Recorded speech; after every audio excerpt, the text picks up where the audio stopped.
just lower the volume. Doesn't have to be quite as loud.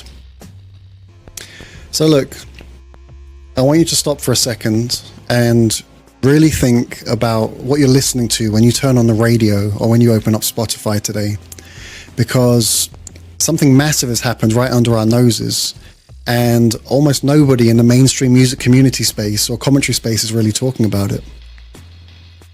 If you, like me, if you grew up in the 1990s, you remember what the airwave sounded like. You could put on a rap record, a pop record, a rock track, and you were immediately hit with this cosmic, existential, high-stakes imagery. You had Tupac calling out Hail Mary while facing down death. You had Biggie Smalls referencing Catholic scripture and funeral prayers. You had DMX, who was dropping down on his knees on multiple multi-platinum albums. He was delivering unedited, raw prayers to God. You had Coolio opening the biggest song on the planet with Psalm 23. Fast forward to today. Where did it all go? What happened to that? People tell you, well, that's just nostalgia talking. You're just getting older. No, that's a lie. This isn't an opinion. We actually have hard, computational, objective numbers to prove it. Look at the data. There was a landmark study published in Scientific Reports, which analyzed over 380,000 songs across 6 decades of Billboard data. Do you know what the computer algorithms found when they mapped out the moral and spiritual vocabulary? What they found out was that expressions tied to sacred virtues, to care, to spiritual purity, they all dropped off a cliff starting in the late 1900s and in the early 2000s.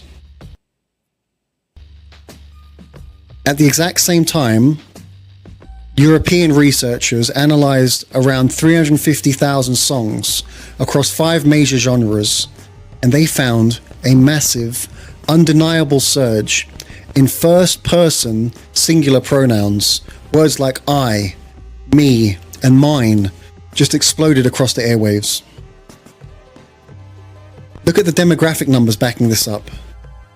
In 1990, roughly 88% of Americans identified as being a Christian, and only 8% claimed to have no religious affiliation.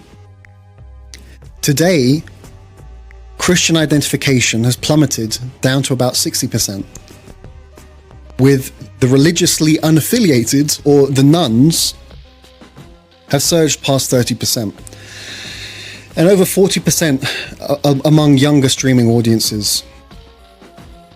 Now, when you lose 30% of the cultural baseline, the language of the culture changes overnight. Here's the truth. We didn't just lose church vocabulary. We swapped out the entire emotional architecture of modern art. In the 90s, when a musical artist was under pressure, when they were dealing with street violence, trauma, poverty, or death, they reached for the ultimate ceiling. They reached for divine judgment, heaven, hell, eternal redemption. They were literally wrestling with God on the record for us all to hear how vulnerable they were being. Today, we've totally flattened the ceiling. We've traded this cosmic spiritual warfare for self-care, for mental health days, and flexing about wealth. We swapped Lord have mercy for asking, how do I maximize my brand? We took the grand, tragic weight of human existence and we shrank it down to the individual ego.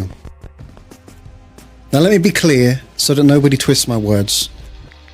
Is spirituality completely dead in music? Of course not. Kendrick Lamar, he built whole albums around moral accountability. Kanye West, he released full gospel projects. But those are the exceptions that prove the rule. The baseline of popular culture has absolutely shifted from a collective, sacred accountability to individual self-absorption. And the algorithms, they confirm the data. Linguistic studies prove this. And your own ears know the truth about this. The sacred has left the building, and what we're left with is an echo chamber where we're just listening to ourselves. Thinking about songs from Tupac, Hail Mary, Notorious B.I.G. He spoke, Lord have mercy, Jesus Christ. These references to a creator, a divine being, have been totally stripped